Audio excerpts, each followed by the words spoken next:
Assalamualaikum warahmatullahi wabarakatuh. Perkenalkan, nama saya Amin.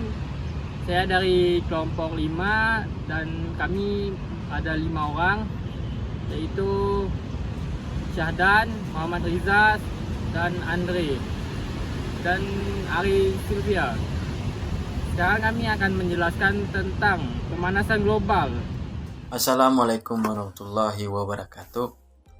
Perkenalkan, nama saya Ahmad Yusandri. Saya berasal dari kelompok 5, ingin menyampaikan kesimpulan dan saran dari kelompok kami. 1. Kesimpulan. Pemanasan global yang terjadi saat ini adalah akibat dari perbuatan kita sendiri. Sebagai manusia, kita tidak dapat menjaga dengan baik tempat di mana kita hidup. Jika kita tidak sadar akan dampak yang terjadi nanti, maka kehidupan di bumi ini akan terancam. Untuk mengatasinya, telah dilakukan beberapa penanggulangan. Penanggulangan ini akan efektif bila semua pihak turut serta untuk melakukannya. Saran: pemanasan global ini dapat dikurangi jika kita menanamkan rasa cinta kepada bumi ini. Karena hanya kitalah yang diberikan kesempatan untuk menjaga dan menanggung resiko jika dibiarkan begitu saja. Maka dari itu, sudah seharusnya kita menjaga dan melestarikannya demi kelangsungan kehidupan di masa yang akan datang.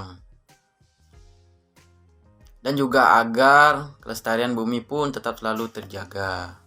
Terima kasih. Assalamualaikum warahmatullahi wabarakatuh. Perkenalkan, nama saya Ari Sylvia Ningsih. Di sini saya akan menjelaskan dampak pemanasan global. Yang pertama adalah iklim mulai tidak stabil. Telah diperkirakan oleh para ilmuwan, daerah bagian utara dari belahan bumi utara akan memanas lebih dari daerah-daerah lain di bumi.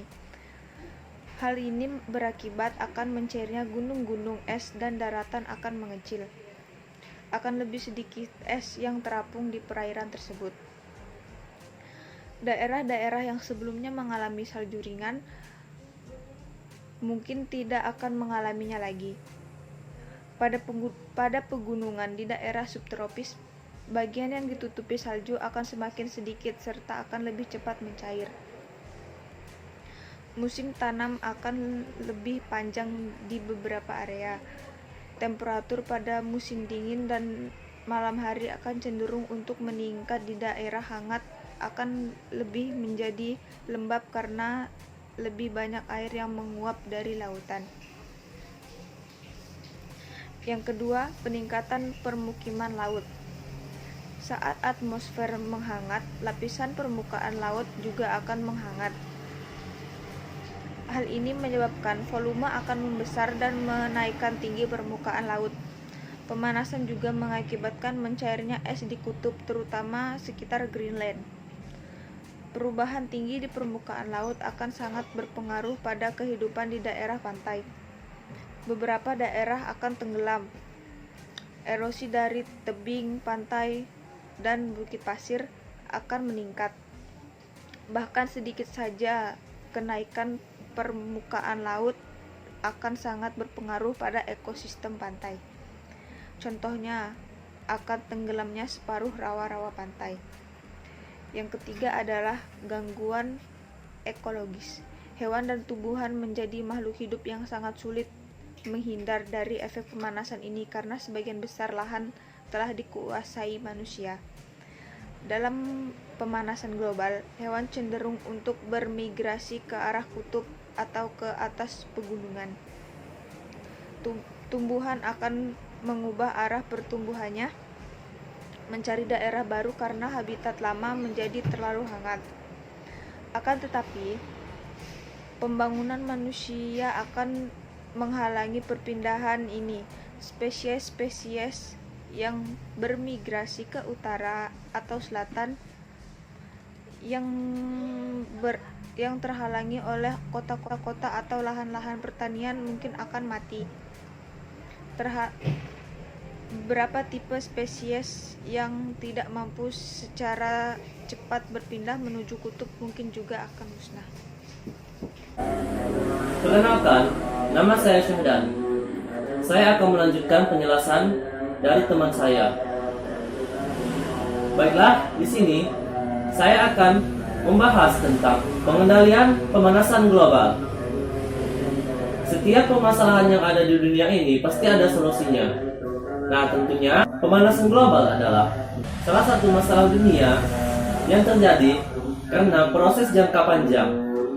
Jadi, cara penanggulannya pun juga harus dalam jangka panjang, tidak bisa dalam waktu yang singkat. Berikut adalah cara-cara yang bisa kita lakukan agar pemanasan global bisa diminimalisir dampaknya bagi kehidupan dunia.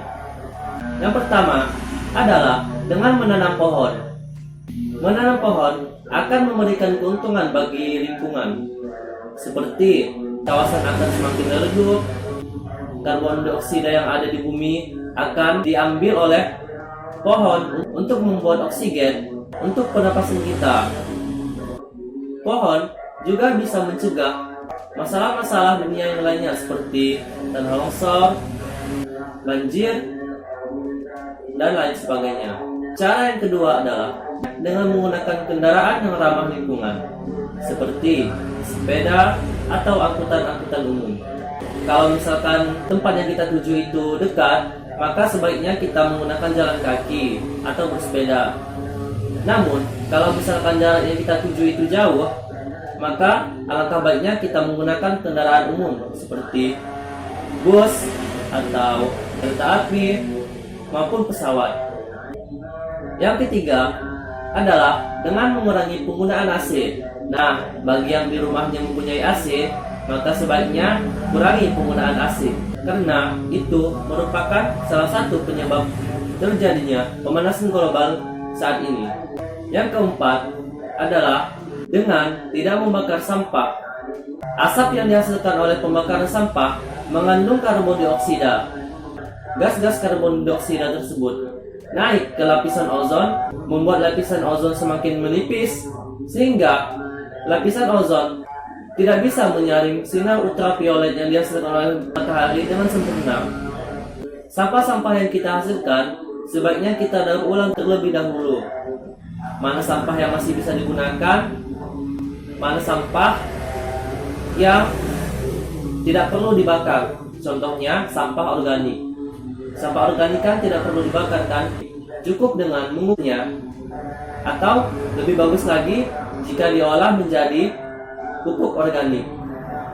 Cukup sekian dari penjelasan saya tentang pengendalian pemanasan global. Semoga kita bisa menerapkan cara-cara tersebut dan semoga pemanasan global dapat berkurang dan dunia bisa pulih kembali. Selanjutnya akan dijelaskan oleh teman saya. Assalamualaikum warahmatullahi wabarakatuh. Saya Muhammad Rizal Mulyan. Saya dari kelompok 5. Saya di sini ingin menjelaskan tentang dampak penyebab pemanasan global. 1. Efek rumah kaca. Segala sumber energi yang terdapat di bumi berasal dari matahari. Ketika energi ini tiba permukaan bumi, cahaya berubah menjadi panas yang menghangatkan bumi. Permukaan bumi akan menyerap sebagian panas dan memantulkan kembali sisanya.